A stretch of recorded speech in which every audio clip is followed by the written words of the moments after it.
রমাদান মাস উপলক্ষে বিশেষ যে ২৭টি আমলের কথা আমরা বলতে চাই, তার প্রথম আমলটি হলো চাঁদ দেখা।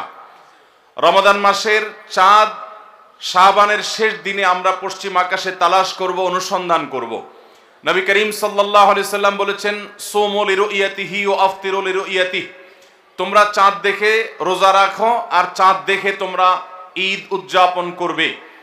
অতএব মুসলমান রমজান মাসে সিয়াম সাধনা শুরু করবে চাঁদ দেখে, এবং সিয়াম ছেড়ে ঈদ উদযাপন করবে, সেটাও চাঁদ দেখে করবে। আর এই চাঁদ দেখাটা নবী করিম সাল্লাল্লাহু আলাইহি সাল্লামের গুরুত্বপূর্ণ একটি সুন্নাহ। চাঁদ দেখতে গিয়ে কেউ যদি চাঁদ দেখতে পান তিনিও সওয়াব পাবেন। যদি আপনি চাঁদ তালাশ করেন আর চাঁদ দেখতে নাও পান, তারপরও আপনি সওয়াব পাবেন, কারণ আপনি চেষ্টা করেছেন। চাঁদ দেখার একটি দোয়া নবী সাল্লাল্লাহু আলাইহি সাল্লাম আমাদেরকে শিক্ষা দিয়েছেন, আর সেটা হলো আল্লাহুম্মা আহিল্লাহু আলাইনা বিল ইয়ুমনি ওয়াল ঈমান ওয়াস সালামাতি ওয়াল ইসলাম রব্বি ওয়া রাব্বুকাল্লাহ। যার অর্থ হলো, হে আল্লাহ, এই নতুন চাঁদ, নতুন মাসটিকে আপনি আমাদের জন্য বরকতময় করে দিন, ঈমানময় করে দিন। ঈমানের সাথে যেন এই মাসে আমরা সময় কাটাতে পারি, অতিবাহিত করতে পারি, এবং নিরাপত্তা, শান্তি এবং ইসলামের উপর যেন আমরা থাকতে পারি। হে চাঁদ, তোমার এবং আমার পালনকর্তা এক আল্লাহ। এই দোয়া পাঠ করা সুন্নাত চাঁদ দেখার পর। আবার দোয়াটি বলছি, আল্লাহুম্মা আহিল্লাহু আলাইনা বিল ইয়ুমনি ওয়াল ঈমান ওয়াস সালামাতি ওয়াল ইসলাম রব্বি ওয়া রাব্বুকাল্লাহ। এটা সেই সকল সৌভাগ্যবান মানুষরা পড়বেন যারা চাঁদ দেখতে পেয়েছেন। অতএব রমাদানকে কেন্দ্র করে সর্বপ্রথম আমাদের যে আমলটি হবে তা হলো শাবানের শেষ দিবসে আমরা পশ্চিম আকাশে চাঁদ তালাশ করব ইনশাআল্লাহ। আজকাল আমরা বেশিরভাগ মানুষ চাঁদ তালাশ করি ফেসবুকে, সোশ্যাল মিডিয়াতে।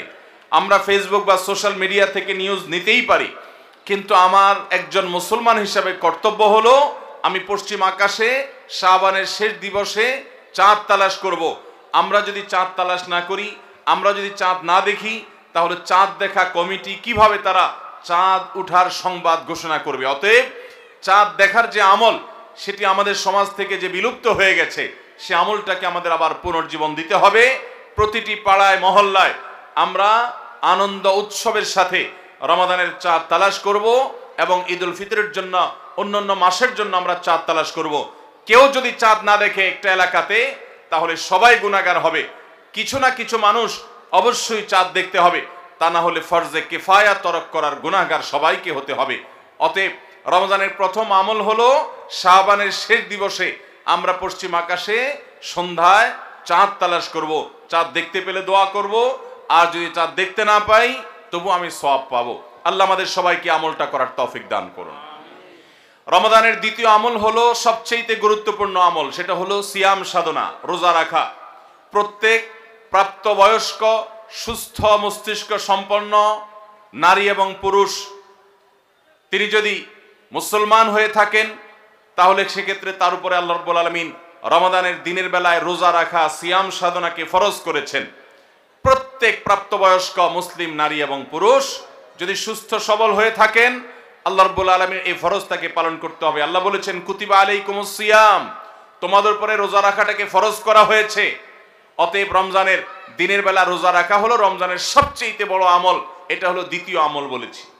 নাম্বার ৩, রমাদান মাস উপলক্ষে রাতের বেলায় তারাবির নামাজ আদায় করা, এটা রমাদানের তৃতীয় আমল। নবী করিম সাল্লাল্লাহু আলাইহি সাল্লাম বলেছেন, মান কামা রমাদানা ঈমানান ওয়া ইহতিসাবা গুফিরা লাহু মা তাকাদ্দামা মিন যামবি। যে ব্যক্তি রমজান মাসে রাতে দাঁড়িয়ে ঈমানের সাথে, ইখলাসের সাথে আল্লাহর কাছ থেকে সওয়াব পাওয়ার আশায় তারাবির নামাজ পড়বে, তার পূর্বের সমস্ত গুনাহ খাতা মাফ করে দেওয়া হবে। মুহতারাম হাজিরিন, অতএব রমজানের এই তৃতীয় আমল তারাবির নামাজটাও আমাদেরকে সুন্দর করে ধীরস্থিরতার সাথে উত্তম রূপে আদায় করার চেষ্টা করতে হবে। এটা হলো রমজানের তৃতীয় আমল। মা বোনরা বাসা বাড়িতে নিজ জায়গায় এবং পুরুষরা মসজিদে জামাতের সাথে তারাবির নামাজ আদায় করার চেষ্টা করবেন। এই তারাবির সালাত, এটা হলো রমজানের তৃতীয় আমল। নাম্বার ৪, রমজানের চতুর্থ আমল হলো সাহারি করা। আমরা অনেকে ইচ্ছাকৃতভাবে সাহারি করি না, হয়তো কখনো ভালো লাগে না সাহারি করতে, খাওয়ার রুচি থাকে না, আমরা সাহারি খাই না।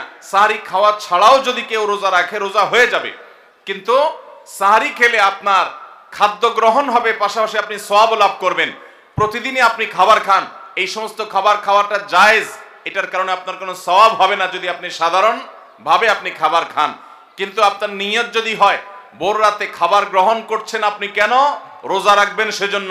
রোজার নিয়তে ভোর রাতে যে খাবার খাচ্ছেন, যেটাকে সাহারি বলা হয়, এই খাবারটা খেলে আপনার শুধু পেট ভরবে তা নয়, এর মাধ্যমে একটা সুন্নতের জিন্দা করার সওয়াব, একটা সুন্নতের আমল করার সওয়াব আপনার আমলনামায় লেখা হবে। নবী করিম সাল্লাল্লাহু আলাইহি সাল্লাম বলেছেন, তাসাহহারু ফাইন্না ফিস সাহুরি বারাকা, তোমরা সাহারি খাও, কারণ সাহারির খাবারের মধ্যে বরকত আছে। এই খাবারের মধ্যে বরকত আছে, এটার মধ্যে কল্যাণ আছে। এটা আমাদের আত্মিক বরকতের কারণ, এটা আমাদের শারীরিক বরকতের কারণ। এই জন্য রমাদান মাসে আমাদেরকে সাহারি খেতে হবে যথাসম্ভব। পেট ভরে খাওয়া কোনো জরুরি না, কিছু একটা মুখে দেন সাহারির নিয়তে, আপনি সওয়াব পেয়ে যাবেন। তাহলে 4 নম্বর আমল হলো সাহারি খাওয়া। 5 নম্বর আমল হলো সাহারিটা শেষের দিকে খাওয়া। এখনো অনেক মুরব্বীরা আছেন গ্রামাঞ্চলে, তারা মাঝরাতে সাহারি খেয়ে ফেলেন, 12টা 1টার দিকে সাহারি খেয়ে ফেলেন। সাহারি খাওয়ার জন্য সবচেয়ে উত্তম সময় হলো রাতের শেষ প্রহরের একেবারে শেষের দিকে। নবী করিম সাল্লাল্লাহু আলাইহি ওয়াসাল্লাম তিনি রমজানের রোজার জন্য সাহারি খেতেন, সাধারণ রোজার জন্য সাহারি খেতেন এত দেরি করে যে তার সাহারি খাওয়া শেষ হলে ফজরের ওয়াক্ত এবং ফজরের আজানের ওয়াক্ত শুরু হওয়ার আগে মাঝখানে 50টা আয়াত তেলাওয়াত করার মতো গ্যাপ তিনি রাখতেন। তার মানে তার সাহারি খাওয়া শেষ আর ফজরের ওয়াক্ত শুরু, এই দুইয়ের মধ্যে 50টা আয়াত তেলাওয়াত করার মতো সময় তিনি রাখতেন। তার মানে আনুমানিক 20-25 মিনিট সময়, এতটুকু গ্যাপ তিনি রাখতেন তার সাহারি খাওয়ার পর। অতএব সাহারি শেষ সময় খাওয়া সুন্নত। এর মানে আবার এটা না যে মুয়াজ্জিনে আজান দিতে থাকবে ততক্ষণ পর্যন্ত বা আজানের 10-20 সেকেন্ড আগ পর্যন্ত খেতে থাকবো, এটা সুন্নাহ নয়। সুন্নাহ হলো যে আজানের 20-25 মিনিট আগে কমপক্ষে 50টা আয়াত তেলাওয়াত করতে যে সময় লাগে, 20-25 মিনিট লাগে না, সাধারণত 10-15 মিনিটে 50টা আয়াত তেলাওয়াত করা যায়। তো এই পরিমাণ সময় অন্তত গ্যাপ দিয়ে তারপরে সাহারি খাওয়া। তাহলে শেষের দিকে সাহারি খাওয়া, এটা হলো রমাদানের 5 নম্বর আমল। আমরা অনেকে শেষের দিকে সাহারি খাই না, অনেক আগে খাই। একটু শেষের দিকে খাওয়াটা হলো সুন্নাত। নবী করিম সাল্লাল্লাহু আলাইহি সাল্লাম বলেছেন, এই উম্মত মুসলমান জাতি ততদিন কল্যাণের মধ্যে থাকবে, তারা কল্যাণের উপরে প্রতিষ্ঠিত থাকবে যতদিন তারা সাহারি বিলম্ব করে খাবে, দেরিতে খাবে, শেষের দিকে খাবে। নাম্বার 6 নম্বর আমল হলো রমজান উপলক্ষে ইফতার করা। ইফতার মানে নাস্তা খাওয়া। সারা বছর আমরা দিনের বেলায় শুরুতে নাস্তা খাই, কিন্তু এর কারণে কোনো সওয়াব আমাদের আমল নামায় লেখা হবে এমন কোনো কথা বলা হয় নাই। কিন্তু রমজান মাসের সন্ধ্যা যখন আপনি ইফতার খাবেন, এই ইফতার খাওয়ার মাধ্যমে আপনি একটা সুন্নাহর উপর আমল করলেন, এটার কারণে আপনার আমল নামাতে একটা সওয়াব লেখা হবে। সওয়াবের আশা যদি আপনার থাকে, ইফতারের নিয়ত যদি আপনার থাকে, তাহলে এর মাধ্যমে আপনি সওয়াব লাভ করবেন। এই ইফতার করা এটা রমজানের একটা গুরুত্বপূর্ণ সুন্নাহ। ইফতার যদি কেউ নাও করে রোজা হয়ে যাবে, কিন্তু সুন্নাহ তরক হয়ে গেল। এই জন্য ইফতারে যতটুকু তৌফিক হয় ততটুকু কিছু না কিছু মুখে দেওয়া, এটা সুন্নাহ রমজান মাসের 6 নম্বর আমল। 7 নম্বর আমল হলো ইফতারটা তাড়াতাড়ি করা, ইফতার বিলম্বে না করা। আমরা অনেকে আছি ইফতার অনেক বেশি দেরি করি। আমরা মনে করি যত দেরি করে ইফতার করা যায় ততই বোধহয় রোজাটা নিশ্চিতভাবে শুদ্ধ হয়, সঠিক হয়। এটা ভুল ধারণা। নবী করিম সাল্লাল্লাহু আলাইহি সাল্লাম বলেছেন, যতদিন পর্যন্ত এই উম্মত মুসলমান জাতি ইফতার দ্রুততার সাথে করবে, অর্থাৎ ওয়াক্ত হওয়ার পর আর বিলম্ব করবে না, ততদিন পর্যন্ত তারা কল্যাণের মধ্যে থাকবে। এক্ষেত্রেও সাহরির মতো একই কথা প্রযোজ্য, যে দ্রুততার সাথে মানে এই নয় যে একবারে সেকেন্ড হিসাব করে ফেলতে হবে, তবে যতটুকু সম্ভব নিশ্চিত হয়ে গেছেন সূর্য ডুবে গেছে আর বিলম্ব না করে ইফতার করাটাই হলো সুন্নাহ। এবং এক্ষেত্রে আমরা অনেক অবহেলা করি, অনেক দেরি করে ইফতার করি, চতুর্দিকে অন্ধকার হয়ে যাওয়ার পরে ইফতার করে। সাধারণত শিয়ারা এবং অনেক বিভ্রান্তরা আহলুস সুন্নাহ জামাতের সকল ওলামায়ে কেরামের ওলামায়ে কেরামের ঐক্যবদ্ধ ফতোয়া হলো যে ইফতার তাড়াতাড়ি করা হলো সুন্নাহ। অতএব 7 নম্বরের রমজানের আমল হলো ইফতার তাড়াতাড়ি করা। 8 নম্বরের রমজানের আমল হলো ইফতারের দোয়া পড়া। ইফতারের দোয়াটা আমরা অনেকে জানিও না, আবার অনেকে জানলেও সেটা কখন পড়তে হয় সেটা জানি না। ইফতারের শুরুতে বিসমিল্লাহ বলে ইফতার শুরু করতে হবে, ইফতার করা শেষ এরপরে দোয়া পড়তে হবে। আমরা অনেকে ইফতারের আগে দোয়া পড়ি, এই দোয়াটা ইফতার দোয়াটা পড়তে হয় ইফতারের পরে।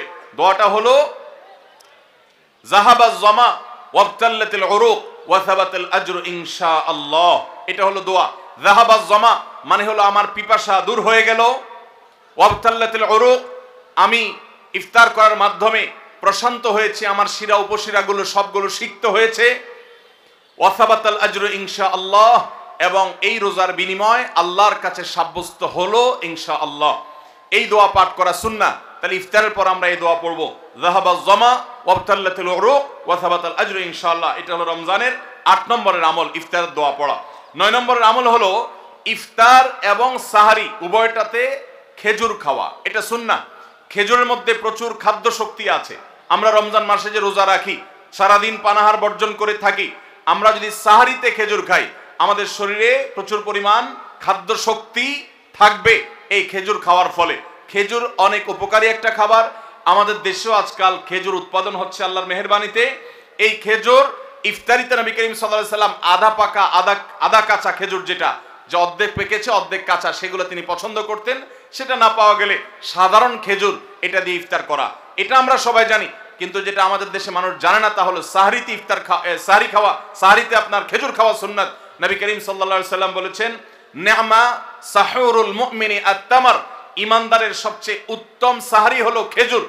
আপনি সাহরিতে ভাত তরকারি যাই খান বা না খান, অন্তত একটা হলো খেজুর খাবেন, তাহলে নবী সাল্লাল্লাহু আলাইহি সাল্লামের এই সুন্নাহর উপরে আমল হয়ে যাবে।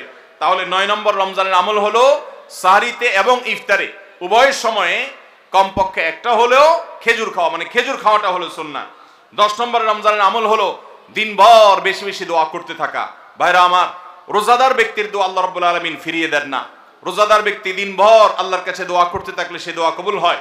নবী করিম সাল্লাল্লাহু আলাইহি সাল্লাম বলেছেন যে কয়েক ব্যক্তির দোয়া ফেরত দেওয়া হয় না, এর ভিতরে একজন হলেন আস-সাইমু হাত্তা ইফতির, রোজাদার ব্যক্তি ইফতার করা পর্যন্ত তার দোয়া কবুল হতে থাকে। আপনি রোজাদার অবস্থায় দোকানে কাজ করছেন, খেতে খামারে কাজ করছেন, আপনি ব্যবসা প্রতিষ্ঠানে কাজ করছেন, আপনি রাস্তায় হাঁটাচলা করছেন, মা বোনরা বাসা বাড়িতে গৃহস্থলী কাজকর্ম করছেন, এই কাজের ফাঁকে ফাঁকে ওযু নাই, অসুবিধা নেই, এই অবস্থায় আপনি দোয়া করতে থাকেন।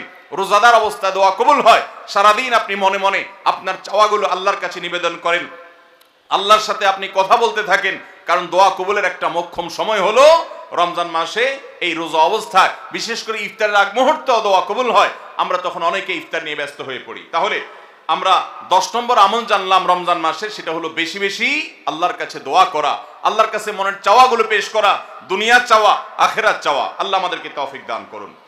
11 নম্বর রমজানের বিশেষ আমল হলো সকল প্রকার পাপাচার বর্জন করা। কারণ রমজানের রোজার উদ্দেশ্যই হলো আমরা যেন পাপাচার বর্জন করতে পারি। রমজানের যে রোজা রাখি, এই রোজা মূলত কোরআন এবং হাদিসের ভাষায় এটাকে সওম বা সিয়াম বলা হয়। সওম বা সিয়াম শব্দের অর্থ হলো বিরত থাকা। আর এই বিরত থাকার মানে হলো আমার সামনে পানির বোতল আছে, আমার সামনে খাবার আছে, হালাল টাকায় কেনা, আবার পেটে ক্ষুধা আছে, তৃষ্ণাও আছে, পিপাসা আছে, তারপর আমি খাচ্ছি না, পান করছি না। কেন? কারণ আল্লাহ নিষেধ করেছেন। এখান থেকে শিক্ষা গ্রহণ করে আমার সামগ্রিক জীবনে সকল হারাম, সকল নিষিদ্ধ কাজ থেকে আমাকে বিরত থাকতে হবে, সেই শিক্ষা সিয়াম আমাকে দেয়। এই জন্য এই সিয়ামের মাধ্যমে হারাম বর্জন করা, আল্লাহর নিষিদ্ধ কাজগুলো বর্জন করা, এই ট্রেনিং, এই অভ্যাস রমজান মাসে গড়ে তুলতে হবে। নবী করিম সাল্লাল্লাহু আলাইহি সাল্লাম বিভিন্ন হাদিসে সেই গুরুত্ব আরোপ করেছেন। কোরআনে কারিমে আল্লাহ বলেছেন, তোমাদের উপরে সিয়াম ফরজ করা হয়েছে, তোমাদের পূর্ববর্তীদের উপরে যেমন ফরজ করা হয়েছে সেরকম। উদ্দেশ্য লাআল্লাকুম তাত্তাকুন, যাতে করে তোমরা গুনাহ ছাড়া আল্লাহর নির্দেশগুলো মেনে চলা, তাকওয়া অর্জন করা, অবলম্বন করার ট্রেনিং নিতে পারো, তাকওয়া অবলম্বন করতে পারো, শিখতে পারো এখান থেকে। অতএব রমজানের 11 নম্বর বিশেষ গুরুত্বপূর্ণ আমল হলো সকল হারাম, সকল পাপাচারগুলো এই মাসে বিশেষভাবে বর্জন করে চলা। যদি সেটা কেউ না করে তাহলে তার এই রোজার কোনো অর্থ হতে পারে না। অতএব 11 নম্বর আমল পাপাচার বর্জন করে চলা। 12 নম্বর আমল হলো পাপাচারের মধ্যে আবার বিশেষ করে মিথ্যা কথা, মিথ্যা কাজ, প্রতারণা 2 নম্বরই, এগুলো পরিহার করে চলা। এগুলো অন্য সময় তো পরিহার করতেই হবে, রমজানে আরো বিশেষ গুরুত্বের সাথে পরিহার করতে হবে। বুখারীর হাদিসে আসছে, নবী করিম সাল্লাল্লাহু আলাইহি সাল্লাম বলেছেন, মাল্লাম ইয়াদা কাওলাজ জুরি ওয়াল আমাল বিহি ফালাইসা লিল্লাহি হাজা আন ইয়াদা তাআমাহু ওয়া শারাবা। যে ব্যক্তি মিথ্যা কথা, মিথ্যা কাজ এগুলো ছাড়লো না, সেই ব্যক্তির উপবাস থাকায় আল্লাহর কোনো ঠেকা পড়ে নাই। অর্থাৎ তার এই রোজা থাকাটা উপোস থাকা ছাড়া কিছুই নয়, আর তার এই উপোস থাকায় আল্লাহর কোনো প্রয়োজন পড়ে নাই। অর্থাৎ তার এই রোজার কোনো মানে নাই, অর্থহীন হয়ে যাবে যদি সে রোজা রেখে মিথ্যা কথা বলে, মিথ্যা কাজ করে। এই জন্য রমজান মাসের গুরুত্বপূর্ণ আমল হলো 12 নম্বর আমল, যে আমরা মিথ্যা কথা, মিথ্যা কাজ রমজান মাসে পরিহার করবো রোজা অবস্থা বিশেষ করে। 13 নম্বর আমল হলো স্পেশালি ঝগড়াঝাটি থেকে বিরত থাকা। নবী করিম সাল্লাল্লাহু আলাইহি সাল্লাম বলেছেন, কোন রোজাদারের সাথে কেউ যদি কুতর্ক করতে আসে, ঝগড়া ফাসাদ করতে আসে, তাহলে সে বলবে ইন্নী সায়েম, আমি তোমার ঝগড়া, আমি তোমার গালিগালাজ, আমি তোমার বিতর্ক বৎসার জবাব দিতে পারছি না, কারণ আমি রোজাদার। রোজাদার অবস্থায় আমি আমার মুখ নষ্ট করব না, সময় নষ্ট করব না। অতএব ফেসবুকের বাইরে, সোশ্যাল মিডিয়াতে অথবা অনলাইনে অফলাইনে যে কোনো জায়গায় আমরা রমজান মাসে বিশেষভাবে ঝগড়াঝাটি, গন্ডগোল, ফাসাদ, তর্ক বিতর্ক, বৎসা এগুলো আমরা বর্জন করে চলবো, কারণ এটা রমজানের বিশেষ গুরুত্বপূর্ণ আমল যে এই মাসে আমি কোনো ঝগড়াঝাটি করব না। এটা হলো রমজানের 13 নম্বর বিশেষ আমল।